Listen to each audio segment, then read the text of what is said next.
My family left me on the highway and laughed as they drove away. My mother actually waved goodbye. While my sister recorded everything, I thought they just hated me.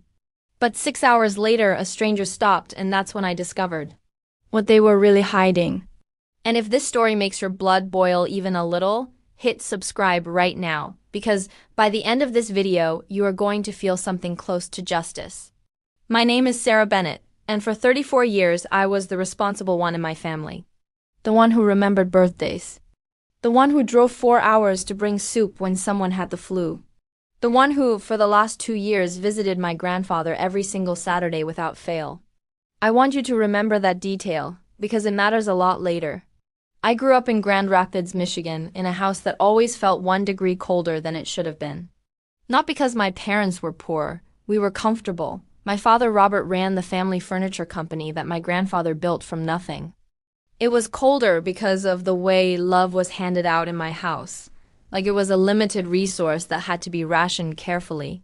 And somehow my younger sister Madison always got the bigger portion. Madison was 2 years younger than me, and from the time we were kids, she was the golden one. She was the pretty one, the charming one, the one who could cry on command and get exactly what she wanted. I was the practical one. The one who got good grades and never caused trouble, so nobody ever worried about me, and nobody ever really looked at me either. By the time I was in my 30s, I had built a quiet, solid life. I worked as a forensic accountant at a firm in downtown Grand Rapids. The kind of job where you spend your days finding the small inconsistencies that other people miss. Numbers don't lie. That's what I always told my coworker Priya, my closest friend at the office. People lie, but numbers, if you look closely enough, they always tell you the truth eventually. I had no idea how much that skill was about to matter. My grandfather, Walter Bennett, was 88 years old, and he was the reason any of us had anything at all. He started Bennett Furniture in a garage in 1964 with $200 and a secondhand table saw, and by the time he retired, the company employed over 200 people across western Michigan. Walter was sharp, funny, and stubborn as a mule. Even after the stroke he had 2 years earlier that left him in a wheelchair and slowed his speech. He moved into Lakeview Senior Living after that, and every Saturday, rain or snow or summer heat, I drove out to see him. I brought him cherry pie from the bakery he loved. I read him the sports section because his eyes tired easily now. And we talked, really talked. About the business, about life, about everything. My father visited maybe once a month. My sister Madison visited even less, usually only when she needed a photo for social media. Something like spending quality time with Grandpa, with a filter that made the fluorescent hallway lighting look almost warm. I never said anything about it. I told myself that everyone shows love differently, that I shouldn't keep score. That was my first mistake. Because while I was building a relationship with my grandfather out of love, my father was quietly building something else entirely, and I didn't see it until it was almost too late. The cracks started showing about a year before everything fell apart. My father had taken over as CEO of Bennett Furniture when Walter stepped back after the stroke, and at first that made sense. He was the oldest child. He had worked there for 30 years, but slowly I started noticing things. Small things at first.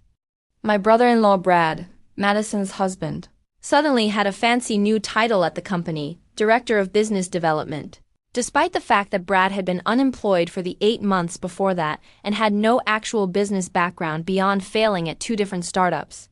Then I noticed company holiday parties got smaller while my parents' vacations got bigger. I noticed my father bought a new boat the same month the company laid off 6 warehouse workers, citing budget cuts. I am an accountant. This is literally what I am trained to notice, but I told myself it wasn't my business. I wasn't part of the company anymore. I had my own career, my own life. I kept my head down and kept showing up for my grandfather every Saturday. Because that relationship had nothing to do with money. At least, that's what I believed. Meanwhile, Madison's life looked perfect from the outside. A beautiful house in a new development outside the city, vacations to Florida twice a year, a closet full of designer bags that Brad's non-existent business development salary definitely should not have been able to afford. Whenever I brought up small concerns to my mother, gently, carefully, she would wave her hand and say, "Sarah, don't be jealous of your sister, it's not a good look." Jealous. That word followed me my whole life. Anytime I noticed something unfair, it got reframed as jealousy, as if pointing out a problem was the same as wanting what Madison had. I didn't want her life. I wanted honesty.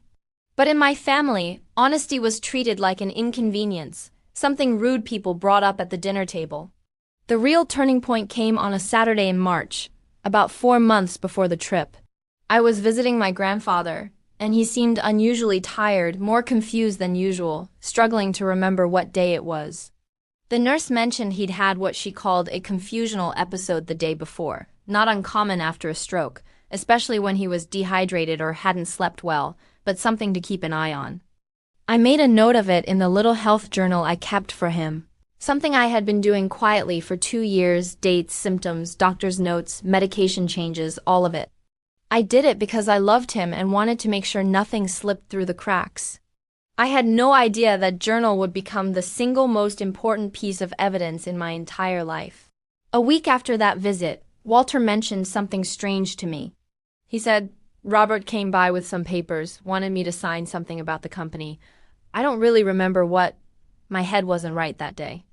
I asked my father about it directly at a Sunday dinner. He laughed it off. "Oh, that, just some routine paperwork for the business. Nothing for you to worry about, Sarah. You're not even involved in the company anymore. Not even involved." That phrase sat in my stomach like a stone for weeks. I had grown up in that company's shadow. I understood it better than anyone in my family because I actually knew how to read a balance sheet. And somehow I had become the outsider in a story I had every right to be part of. I should have pushed harder right then. I should have asked to see those papers. But I told myself I was being paranoid, that my father, whatever his flaws, would never do anything truly wrong to his own father. I was about to learn exactly how wrong I was. In June, my mother called with an idea. "Let's do one big family trip up north before summer gets too busy," she said, "for Grandpa's 89th birthday. A long weekend at a lake house on Torch Lake, just like we used to when you girls were kids."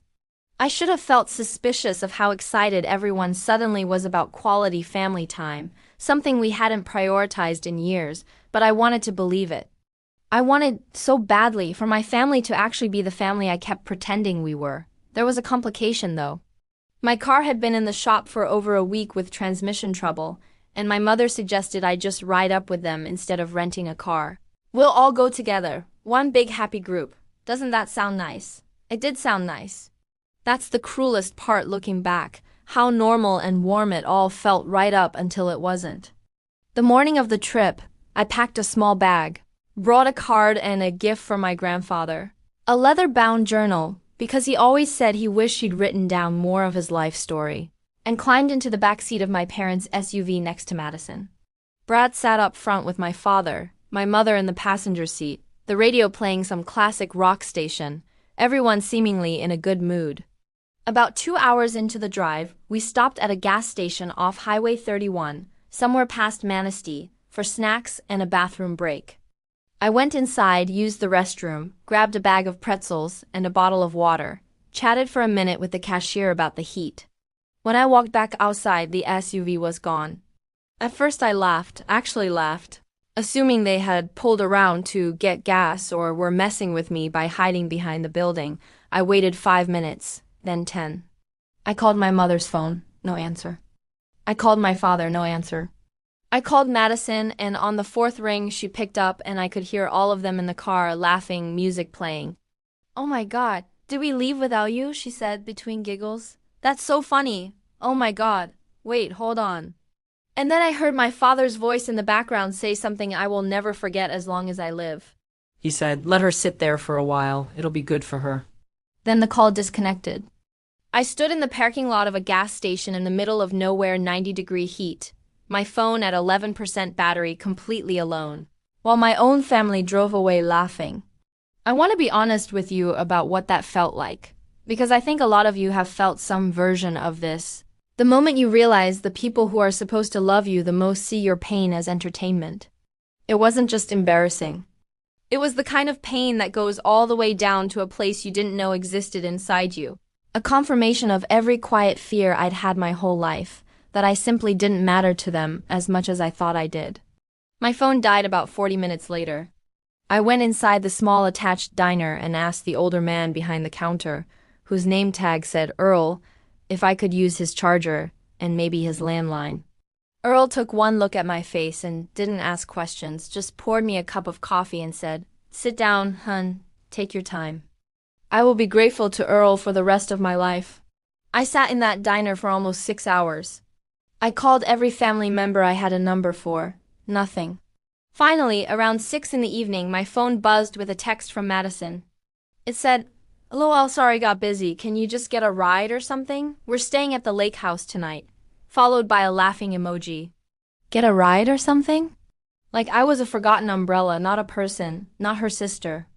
Earl, bless him, ended up driving me himself the 45 minutes to the nearest town with a car rental place. Refusing to take any money for gas, just wished me well and told me to call my mama. Except, he meant it the way a kind old man means it, not knowing the mother in question was part of the problem. I rented a car with my own card and drove the remaining 2 hours north to the lake house. Arriving close to 9 at night, emotionally hollowed out, replaying my father's voice over and over, "Let her sit there for a while, it'll be good for her." When I pulled up to the lake house, the lights were off. No cars in the driveway. I called the rental office that managed the property and they confirmed, politely but firmly, that no one matching my family's description had checked in that day. My family had never gone to the lake house at all. The whole trip had been a lie from the very beginning, or at least, my part in it had been. I sat in that rental car in a dark, empty driveway in the middle of the woods, and I did something I am not proud of. But I think it's important to be honest. I called my grandfather's facility, Lakeview, in a near panic, just needing to hear a familiar, kind voice, needing to know at least one person in my life hadn't disappeared on me. The night nurse who answered, a woman named Carol who I'd gotten to know well over 2 years of Saturday visits, said something that turned my entire body to ice. She said, "Oh, Sarah, I'm so glad you called. Your dad and sister were just here a few hours ago with a lawyer. Some paperwork for Mr. Bennett to sign. I hope everything's okay. Your grandfather seemed a little overwhelmed afterward." A lawyer. Paperwork. The same day they abandoned me at a gas station 200 miles away. I asked Carol if she knew what the papers were about. She said she didn't know exactly, but she remembered my grandfather asking, more than once, "Where's Sarah? Shouldn't Sarah be here for this?" And my father telling him, "Don't worry about Sarah, she's busy. This doesn't really concern her. This doesn't concern her." I hung up the phone and sat alone in the dark for a long time, the only sound the crickets outside and my own heartbeat in my ears, and I finally understood. I hadn't been left behind by accident, and I hadn't been left behind as a joke either, not really. I had been removed from the picture deliberately, strategically, because something was happening that day that they needed me nowhere near. I didn't cry that night, which surprised me. I think I had cried enough silent tears over the years to have run dry exactly when it mattered most. What I felt instead was something colder and clearer. A kind of stillness I'd later recognize as the same focus I get at work when a set of numbers refuses to add up, and I just know that somewhere in the mess there is a lie waiting to be found. I drove back to Grand Rapids the next morning without calling anyone. And I didn't answer when Madison texted again. "Hey, you're being dramatic. It was just a joke. Relax." A joke. I went straight to my grandfather's facility instead of going home. I asked to see him and Carol let me in even though it was outside normal visiting hours, because by then she could see something in my face that told her this wasn't a casual visit. My grandfather was sitting by the window, and when he saw me, his whole face changed, relief washing over it in a way that broke something open in my chest. "Sarah," he said, "where were you yesterday? I told them you needed to be here. I told them," and he reached for my hand, his grip still strong despite everything his body had been through. I sat with him for 2 hours that afternoon. I learned that the papers he signed were related to something called a trust amendment, that a lawyer he didn't fully recognize had walked him through documents quickly while my father and Madison sat beside him, that he remembered feeling tired and confused and signing because, in his words, Robert kept saying, "It's just routine, Dad, just initial here and here." I asked him gently if he understood what he signed. He looked at me, and for a moment the sharp, sturdy man I had known my whole life flickered back into his eyes. and he said, "Sarah, I don't think I did, and I don't think I should have." That sentence changed the entire direction of my life. I am not, by nature, a person who seeks revenge. I have spent most of my life avoiding conflict, smoothing things over, telling myself that being the bigger person meant staying quiet. But sitting there holding my grandfather's hand, watching him struggle to even articulate what had been done to him, something shifted permanently inside me. This wasn't about being left at a gas station anymore. This was about an 88-year-old man who built something from nothing being manipulated in a moment of vulnerability by his own son, while his other granddaughter filmed videos for her followers, and the one grandchild who actually showed up, actually paid attention, was deliberately stranded 200 miles away so she couldn't interfere. I decided right there in that quiet room with the afternoon light coming through the window that I was going to find out exactly what they had done, and I was going to undo it, the right way, the legal way, the way that would leave them with absolutely nowhere to hide. The first thing I did was go home and open the health journal I had been keeping for my grandfather for 2 years. Date by date, I had recorded his good days and his bad days, his confusion after certain medications, the times the nurses noted he seemed disoriented, and right there, in my own handwriting from weeks earlier, was the entry about the confusional episode the nurse had mentioned in March. I cross-referenced it with his medical chart, which Carol, bound by her own conscience and growing concern, agreed to help me request properly through the facility's formal channels once I explained what I suspected. The medical records showed a documented pattern. His cognitive clarity dipped noticeably in the afternoons, especially on days with disrupted sleep or missed medication timing. The trust amendment had been signed at 2:15 in the afternoon. On a day his chart showed he had missed his morning medication due to a schedule mix-up. Numbers don't lie, I kept telling myself, and neither do timestamps. The second thing I did was call Frank Delgado. Frank had been the chief financial officer at Bennett Furniture for nearly 20 years before retiring. A quiet, meticulous man whom my grandfather trusted completely, and who I happened to know had grown increasingly uneasy about how my father was running things since taking over. I met Frank for coffee and laid out everything I'd noticed over the past year: the boat, the layoffs, Brad's fabricated job title, the company's declining numbers that didn't match my father's lifestyle. Frank went quiet for a long moment, then said, "Sarah, I've been waiting 2 years for someone in this family to ask me that question," and pulled a folder out of his bag he had clearly been carrying around for a while, hoping someone would finally listen. Inside that folder were records Frank had kept copies of before retiring. Evidence of company funds being redirected into accounts connected to my father and, through Brad's so-called consulting contract, to Madison's household as well, payments for work that, according to every project log and email trail, never actually happened.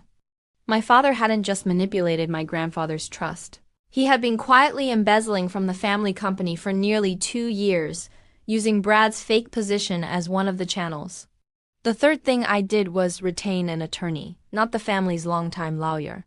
A man named David Stone, who I would soon learn had his own complicated role in all of this, but an independent elder law attorney named Patricia Nguyen, who specialized in exactly this kind of situation, trust disputes involving questions of capacity and undue influence.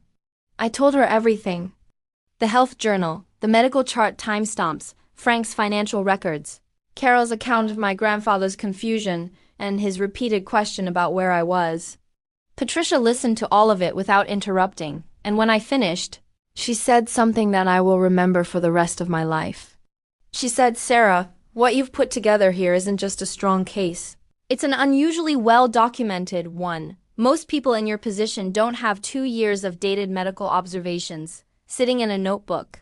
You built this evidence by accident, simply by loving your grandfather consistently, and now it's going to protect him."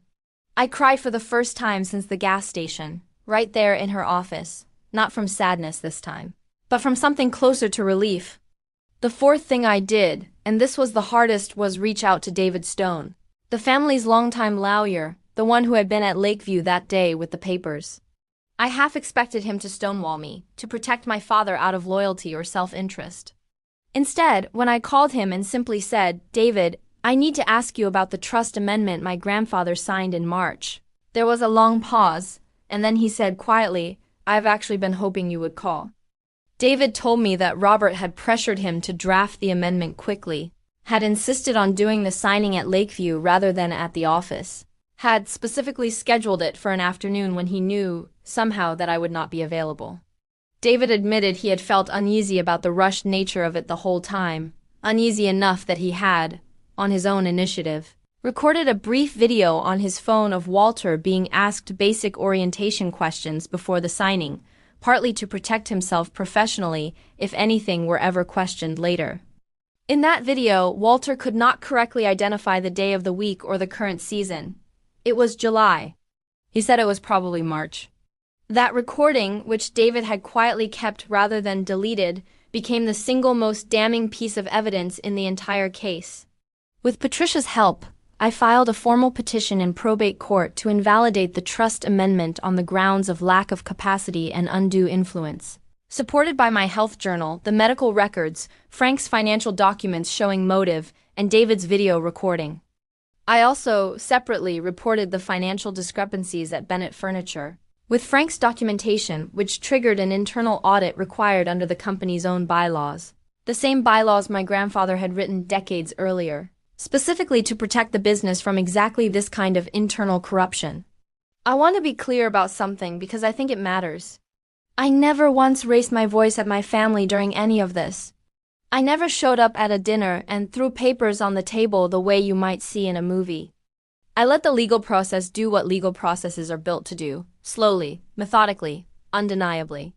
The first cracks showed about 3 weeks after I filed the petition, when my father received formal notice of both the probate challenge and the company's internal audit on the same day.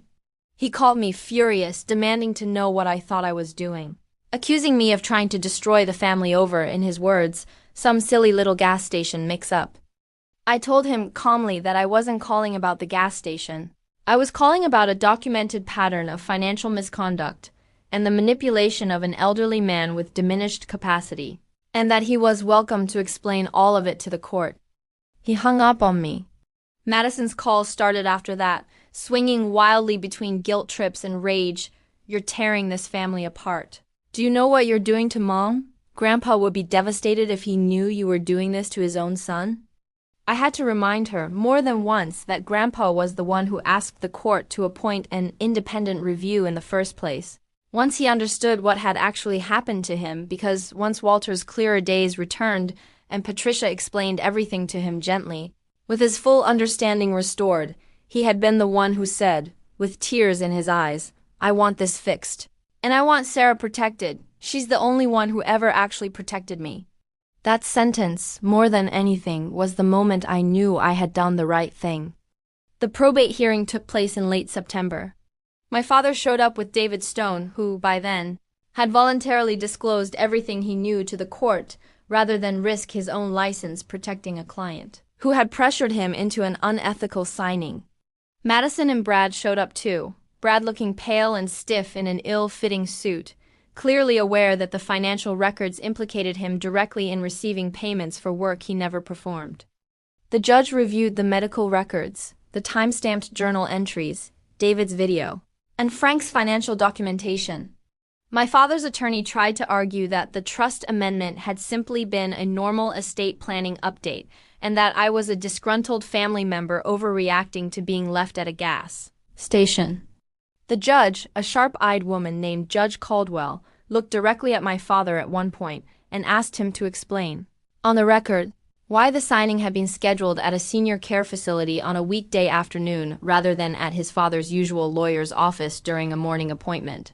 When his father's medical chart showed a clear pattern of afternoon cognitive decline, my father had no good answer.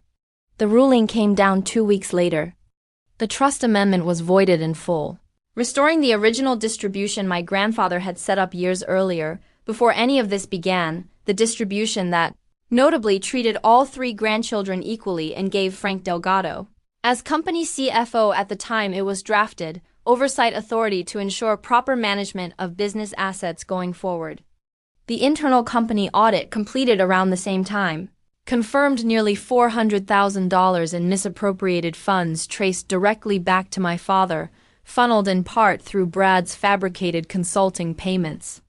Bennett Furniture's board, which under the original bylaws included independent members specifically to prevent family overreach, voted to remove my father as CEO immediately, citing breach of fiduciary duty. He was not criminally charged. My grandfather, in the end, chose not to pursue that, something I respected even though I didn't fully agree with it.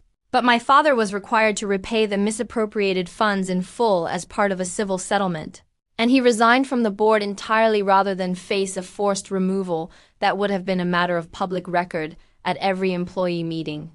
Brad's consulting contract was terminated immediately, and word got around their social circle fast about exactly why. No embellishment needed. The court documents were public record. I didn't have to humiliate anyone. The truth did that on its own.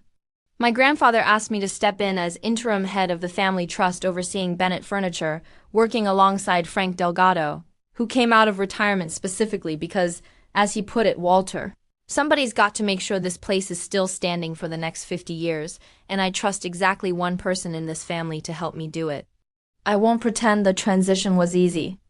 I had a full-time job already, and stepping into a business I had only ever watched from the outside meant long nights learning operations I never had to think about before. But for the first time in my life, I felt like I was building something instead of just surviving something. Under Frank's mentorship, and with the financial discipline I already had in my bones from years as a forensic accountant, the company stabilized within a year. We brought back 2 of the warehouse workers who had been laid off, gave raises that had been frozen for years, and ended that first year with the healthiest profit margin the business had seen in nearly a decade. My grandfather got to see it happen, which is the part I'm most grateful for. He lived another year and a half after the trust hearing, and in that time, our Saturday visits became even more important to both of us. Except now we talked about quarterly reports and supplier contracts alongside cherry pie and old stories about the early days of the company. And I have never felt closer to anyone in my life. He passed peacefully in his sleep the following spring, and at his funeral it was Frank, not my father, who stood up to speak about the man Walter Bennett truly was, and it was me, not Madison, who he had asked, months earlier, in writing to read his final letter to the family. In that letter he wrote something I will carry with me forever. He wrote, "I built this company so my family would never have to struggle the way I did. I never imagined some of you would use it to struggle against each other instead. Sarah, you never asked me for anything your whole life. And somehow you're the only one who gave me everything. That is not an accident. That is character. And I hope you know now, beyond any doubt, exactly how much you matter." I read that letter out loud at his funeral, my voice shaking, while my father sat in the back row, having been allowed to attend out of basic decency, but no longer welcome at the family business he once ran into the ground. Madison didn't come at all. We haven't spoken since the hearing, not out of anger on my part anymore, honestly, but because I finally understood that some relationships only function when one person keeps absorbing the cost, and I am simply done being that person. My mother and I have a careful, distant relationship now.